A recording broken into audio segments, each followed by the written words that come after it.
أولم يتفكروا في أنفسهم ما خلق الله السماوات والأرض وما بينهما إلا بالحق وأجل مسمى وإن كثيرا من الناس بلقاء ربهم لكافرون۔ السلام علیکم ورحمۃ اللہ وبرکاتہ۔ بسم اللہ الرحمن الرحیم۔ پروگرام قرآن نے کھولے راز اور میں ہوں ڈاکٹر کمل کیسر۔ اللہ سبحانہ تعالیٰ نے سورہ زمر کی آیت نمبر 62 میں ارشاد فرمایا، اللہ خالق کل شیء، اللہ خالق ہے ہر چیز کا، وَهُوَ عَلَى كُلِّ شَيْءٍ وَكِيلٌ، اور وہ ہر چیز کا کارساز ہے، یعنی ہر چیز اللہ نے پیدا کی، ہر چیز اللہ کے حکم کے مطابق چلتی ہے۔ وہ ہستی جو کہ کامل ہے اپنی ذات میں، تو جو اس کے فعل ہیں وہ بھی کامل ہیں۔ تو ہمیں کیا پتہ چلتا ہے؟ کامل ذات ہے، کامل اسماء و صفات ہیں، کامل حکم ہے اور کامل تخلیق ہے۔ اسی لیے ہم دیکھتے ہیں کہ ایک حدیث میں آتا ہے کہ ہر بچہ فطرت پر پیدا کیا ہے اور جو اس کے والدین ہیں وہی اس کو کوئی دین دیتے ہیں۔ تو لاجیکل تھنکنگ ہماری یہاں پہ ہمیں کیا بتائے کہ ہمیں اپنے رب کی بات کو سننا ہے۔ ہم دیکھتے ہیں کہ آج کے دور میں سائنسز پہ بات کرتے ہوئے لوگ بڑے فخر سے کہتے ہیں کہ یہ دنیا ہے کاز اینڈ ایفیکٹ کی، یعنی جب بھی کچھ ہوتا ہے اس کے پیچھے ایک سلسلہ ہوتا ہے اور جو پیچھے سلسلہ ہے وہیں سے سارے اثرات آ رہے ہوتے ہیں، اور یہی لوگ اللہ کی ذات کو ماننے سے انکار کر دیتے ہیں۔ تو یہاں ہم دیکھتے ہیں کہ قرآن نے بہت سے راز کیسے کھولے ہیں، اور آج ہم خاص طور پہ بات کریں گے کہ قرآن پاک میں کیا چیلنجز ہمیں دیے گئے ہیں۔ میرے ساتھ میرے مہمان موجود ہیں، ڈاکٹر عالیہ اکرم ہیں جو کہ اسسٹنٹ پروفیسر ہیں عربک لینگویج اور لنگوسٹکس کی، چیئر پرسن ہیں فیکلٹی آف عربک میں، اور ساتھ موجود ہیں مریم افضل صاحبہ جو کہ قرآن پڑھاتی ہیں بہت سالوں سے، یوتھ کے ساتھ بہت ایکسیلنٹ اور افیکٹو کام کر رہی ہیں، گہری نظر رکھتی ہیں قرآن پہ، اور ساتھ وہ دیکھتی ہیں کہ آج کے دور میں ہم جو کچھ سائنسز پڑھ رہے ہیں اس کی کیا اپلیکیشن ہمیں نظر آتی ہے۔ السلام علیکم ورحمۃ اللہ وبرکاتہ۔ جی ڈاکٹر عالیہ، میں آپ سے بات شروع کروں گی کہ جب ہم قرآن پاک کی بات کرتے ہیں تو اللہ سبحانہ وتعالیٰ نے قرآن مجید جو ہماری ایک مقدس کتاب ہے ہمیں دی، اس کے ساتھ ہمارا کیا رویہ ہونا چاہیے؟ قرآن پاک ہماری مقدس کتاب ہے، لیکن let's see where the story starts from. ٹھیک۔ وَإِذْ يَرْفَعُ إِبْرَاهِيمُ الْقَوَائِدَ مِنَ الْبَيْتِ وَإِسْمَاعِيلُ، جب حضرت ابراہیم علیہ السلام اور حضرت اسماعیل علیہ السلام اللہ تعالیٰ کے گھر کی بنیادیں اٹھا رہے تھے، صحیح، اس وقت انہوں نے کیا دعا کی؟ ربنا تقبل منا، یا اللہ ہم سے قبول کر لے۔ پھر آگے کہتے ہیں ربنا وجعلنا مسلمین لک، ہم دونوں کو اپنا اطاعت گزار بنا لے، مسلمان بنا لے۔ ومن ذریتنا امۃ مسلمۃ لک، اور ہماری نسلوں میں سے ایک امت مسلمہ، ایک اطاعت گزار امت اٹھانا۔ صحیح۔ اللہ کا شکر ہے کہ ہمارے حق میں حضرت ابراہیم علیہ السلام کی یہ دعا قبول ہوئی، ہم مسلمان ہیں۔ ربنا وابعث فیہم رسولا منہم، یا اللہ ان میں سے ایک رسول اٹھانا، یتلو علیہم آیاتک، جو تلاوت کرے آپ کی آیات یعنی آپ کی نشانیاں ان کو سمجھائے۔ صحیح۔ یہ نہیں کہا کہ قرآن پاک کی آیتیں، بلکہ ایسی نشانیاں جو اللہ تعالیٰ سے ریلیٹڈ ہیں۔ صحیح۔ اب اگر ہم یہاں صرف آیت کا ورڈ بھی سمجھ لیں تو ہمیں کلیئر ہو جائے گا۔ ٹھیک۔ آیت ایک نشانی ہے، لیکن ایک ایسی ظاہری علامت کہ جس کا کسی اور چیز کے ساتھ تعلق ہو جو کہ ظاہر نہ ہو، یعنی کسی بھی چیز کو دیکھ کے اس کے سانے کا پتہ چلتا ہے نا، اس کے بنانے والے کی طرف ذہن جاتا ہے کہ یقیناً اس کا کوئی بنانے والا ہے۔ صحیح۔ نشانی کے لیے عربک میں اور بھی اور قرآن پاک میں بھی یوز ہوئے، جیسے علامہ، علامت ہے، اثر ہے، لیکن علامت ایسی نشانی ہے کہ جو اس چیز سے مطلوب کے پہلے ظاہر ہوگی۔ جیسے آپ بادل کو دیکھ کے آپ کو پتہ ہے کہ بارش کی علامت ہے، آپ مریض کو جیسے دیکھتی ہیں علامات سے آپ مرض تک پہنچتے ہیں۔ اثر وہ نشانی ہے کہ جو اس چیز کے بعد ظاہر ہوتی ہے، جیسے پاؤں کا نشان ہے نا، پاؤں پہلے پڑتا ہے، اس کا اثر بعد میں نظر آتا ہے، وہ نشانی۔ آیت وہ نشانی ہے کہ جو ایک دوسرے کے ساتھ لازم و ملزوم ہے اور ایک دوسرے کا پتہ دیتی ہے۔ صحیح۔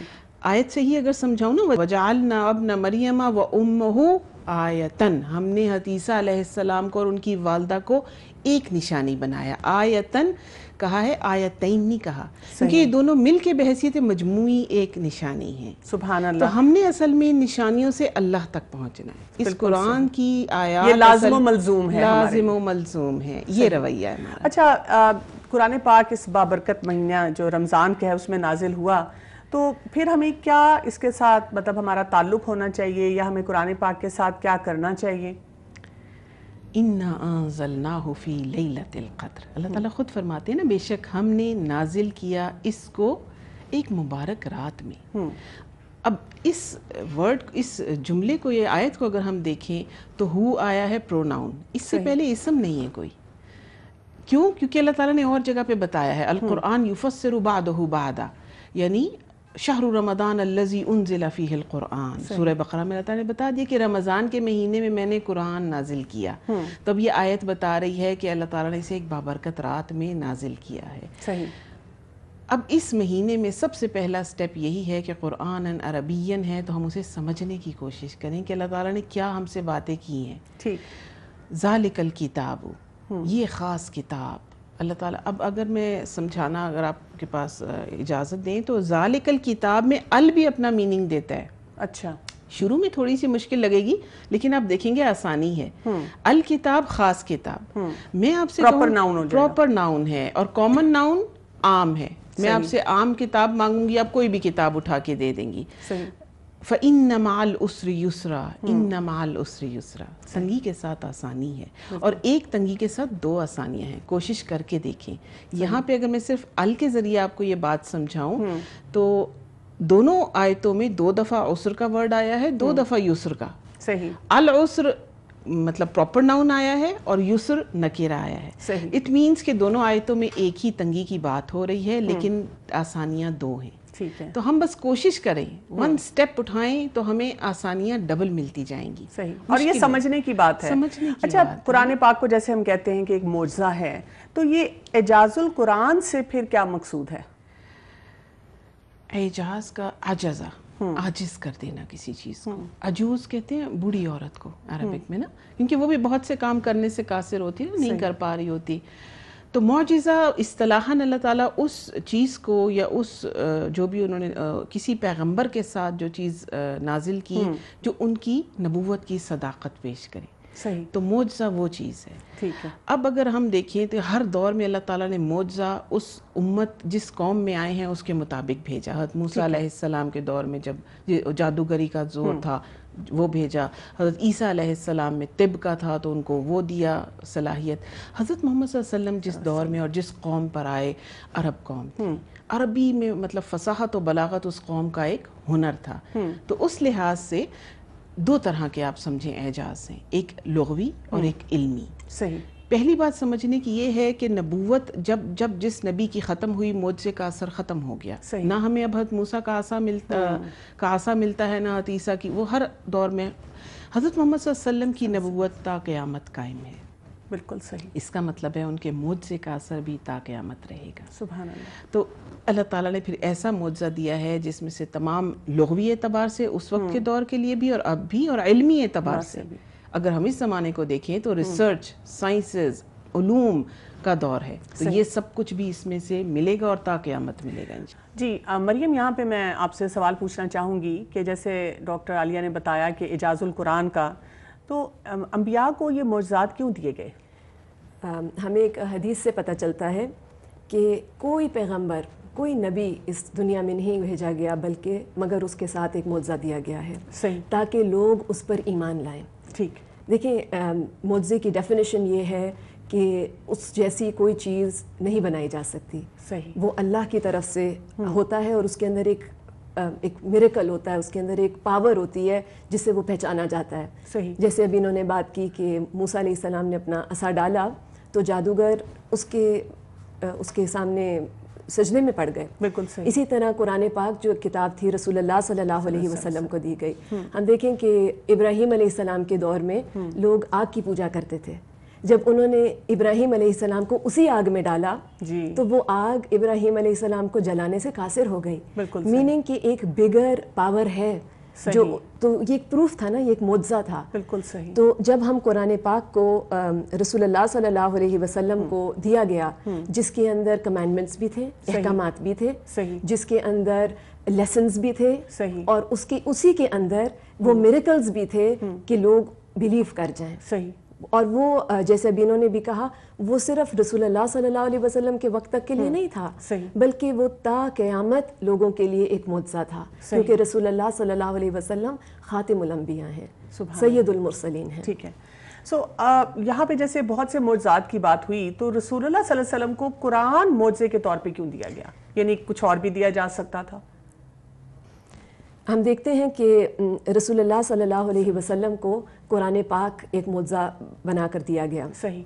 کیونکہ جو لینگویج کی ایک لنگوسٹکلی, انٹلیکچولی قرآن پاک کے اندر ایک بہت گہرائی ہے, ایک بہت زبردست ہمیں کامبینیشن ملتا ہے. صحیح. عربوں کے اندر اس وقت جو چاہے وہ پوئٹری تھی, شاعری تھی, یا وہ نثر تھی, اس کی کچھ ایٹریبیوٹس تھے, جیسے ردم ہو گئی, اس کا بیان ہو گیا, اس کا انداز ہو گیا, اس کے اندر جو رائم موجود تھی وہ ہو گئی, بہت سارے کیریکٹرسٹکس تھے. اب ان کے اندر جب ہم نثر کی بات کرتے ہیں تو 3 طرح کے سٹائلز تھے. صحیح. جب قرآن پاک کا نزول ہوا تو وہ ایک بالکل ہی چوتھا انداز تھا. اب دیکھیں کہ جب وہ لوگ نثر لکھتے یا بولتے تو اس میں یا پہلا انداز ہوتا, یا دوسرا ہوتا, یا تیسرا ہوتا. قرآن پاک نے ان تینوں انداز کو کمبائن کر دیا. اسی طرح اگر ہم پوئٹری پر آئیں تو 16 فارمز آف پوئٹری موجود تھے. اچھا. اور قرآن پاک نے آ کر اس کو بھی اپنے اندر کمبائن کر دیا. ٹھیک. تو قرآن پاک ہم دیکھتے ہیں جب نازل ہوا تو لبید بن ربیعہ بہت بڑا پوئٹ تھا اس زمانے کا. اس کی شاعری جب چیلنج ہوتا تھا اوکاز کی مارکیٹ میں, تو جو بہترین شاعری ہوتی تھی اس کو کعبہ کے دروازے کے ساتھ لٹکا دیا جاتا تھا. قرآن پاک کے نزول کے بعد قرآن پاک کی آیات کعبہ کے دروازے کے ساتھ لٹکائی گئیں, اور اس کو دیکھ کر لبید نے شعر و شاعری چھوڑ دی. نہ صرف شعر و شاعری چھوڑی بلکہ اسلام بھی قبول کر لیا. یعنی اس سے ہمیں یہ سمجھ آتی ہے کہ جتنا زیادہ جب ہم لنگوسٹکس کی بات کرتے ہیں تو جتنا زیادہ ہم اس کو گہرائی سے سمجھیں گے اتنا زیادہ ہمیں اللہ کی معرفت حاصل ہوگی, ہمیں پتہ چلے گا کہ اس کا معجزہ ہونا کیسے پتہ چلتا ہے. یہ بالکل ہمارے لیے ویسے ہوتا ہے جیسے موسیٰ علیہ السلام نے عصا مارا اور ریڈ سی جو تھا وہ پھٹ گیا. تو وہ تو اس وقت ہوا نا, لیکن آج جو بھی شخص قرآن پاک کو لنگوسٹکلی اس کے معنی میں, اس کے اندر موجود جو کانٹیکسٹ ہے, اس کے اندر جو لیسنز ہیں, جب اس کے اوپر ایون اس کی تلاوت ہے, جب وہ اس کو فوکس کرتا ہے تو اس قرآن کے ایک اعجاز ہونے کا, قرآن کے ایک میریکل ہونا سامنے آ جاتا ہے. بہت بہت شکریہ جی. ناظرین, بہت اہم جو باتیں ہمیں پتہ چل رہی ہیں, جیسے ہم قرآن پاک کی بہت عزت تو کرتے ہیں, بہت احترام تو کرتے ہیں, لیکن اس نظر سے دیکھنا کہ اس کا معجزہ ہونا ہماری زندگی پہ کیا اثرات ڈال سکتا ہے, اس پہ مزید بات کریں گے. چلیں گے اپنے اگلے گیسٹ سیگمنٹ کی طرف, ہمارے ساتھ رہیے گا. أَوَلَمْ يَتَفَكَّرُوا فِي أَنفُسِهِمْ مَا خَلَقَ اللَّهُ السَّمَاوَاتِ وَالْأَرْضَ وَمَا بَيْنَهُمَا إِلَّا بِالْحَقِّ وَأَجَلٍ مُّسَمًّى وَإِنَّ كَثِيرًا مِّنَ النَّاسِ بِلِقَاءِ رَبِّهِمْ لَكَافِرُونَ أَوَلَمْ يَتَفَكَّرُوا فِي أَنفُسِهِمْ مَا خَلَقَ اللَّهُ السَّمَاوَاتِ وَالْأَرْضَ وَمَا بَيْنَهُمَا إِلَّا بِالْحَقِّ وَأَجَلٍ مُّسَمًّى وَإِنَّ كَثِيرًا مِّنَ النَّاسِ بِلِقَاءِ رَبِّهِمْ لَكَافِرُونَ. ویلکم بیک ناظرین. پروگرام قرآن نے کھولے راز, اور اس وقت ہمارے ساتھ موجود ہیں ہمارے بہت قابل احترام مہمان, چیئرمین ہے اسلامی نظریاتی کونسل کے قبلہ ایاز صاحب. السلام علیکم ورحمۃ اللہ وبرکاتہ. وعلیکم السلام. سر, ایک ہمارا جو پروگرام ہے اس سلسلے میں ہم جو خاص آپ سے بات کرنا چاہ رہے تھے کہ اس وقت ہم جب ماڈرن ایجوکیشن کو دیکھتے ہیں اور اس میں اتنی مکسڈ آئیڈیالوجیز ہیں، فلسفی کا بھی بہت بڑا امپیکٹ ہے اس پہ، لیکن ہم جب قرآن کے کلیم کو دیکھتے ہیں تو وہ ہمیں ایک اور چیز بتا رہا ہے، اور ماڈرن ایجوکیشن کئی دفعہ ہمیں ایک اور اینگل یا ایسپیکٹ دکھاتی ہے، تو اس کو ہم کیسے ایڈریس کریں گے؟ بہت بنیادی سوال آپ نے کیا، جی، اور یہ بالکل آج کی دنیا کے ساتھ ایک متعلق سوال ہے، جی اور اس وقت جن حقیقتوں سے ہم اور جن مسائل سے ہم گزر رہے ہیں، جی اس میں اس قسم کے سوالات کو ایڈریس کرنا بہت ضروری ہے۔ جی اب آج کی جو تعلیمی ہیئت ہے، جی اس کے اندر بنیادی بات جو ہے وہ معیشت کی ہے۔ صحیح، ہم تعلیم حاصل کرتے ہیں جی ایک بہتر زندگی کے لیے، لیکن وہ زندگی معاشی حوالے سے۔ صحیح، ہم قرآن پاک کی طرف جاتے ہیں جی تو جی قرآن پاک میں سب سے پہلے تو تعلیم و تعلم اور علم بالکل کے صحیح، جو اہداف ہیں جی جی یا جو منزل اس کی بتائی گئی ہے وہ مختلف ہے۔ جہاں تک ان کی جہاد کا تعلق ہے جی تو وہ تو قرآن پاک میں آج کی جو موجودہ تمام علوم کی دنیا ہے جی اس کی طرف نہ صرف یہ کہ اشارے ملتے ہیں جی جی بلکہ ہدایات ملتی ہیں۔ بالکل صحیح، مثلا مذہبی تعلیم ہے، جی اللہ تعالیٰ کے ساتھ ایک تعلق ہے، جی جو دینی مسلمات ہیں صحیح، ان سے تو قرآن پاک بھرا ہوا ہے، بالکل صحیح، لیکن قرآن پاک نے ہمیں تدبر کی، تفکر کی جی ہدایات بھی دی ہیں، صحیح، معاشرے کے حوالے سے تعلیمات بھی ہیں، جی سر، تو وہ پھر معاشرتی علوم ہے۔ پھر تسخیر کائنات کا جو ذکر ہے اس جی میں، اور آفاق کا جو ذکر ہے، جی تو اس میں ہم جو آج کل کی سائنس کا حوالہ ہے، کیونکہ سائنس پھر اس حوالے سے یہ بھی اللہ تعالیٰ کی ایک یافت ہے، بالکل صحیح بات، لیکن یہ ساری باتیں جو ہیں جی اس میں پھر ہم نماز میں جس طرح دعا کرتے ہیں کہ اللہم ربنا آتنا فی الدنیا حسنہ وفی الآخرۃ حسنہ وقنا عذاب النار۔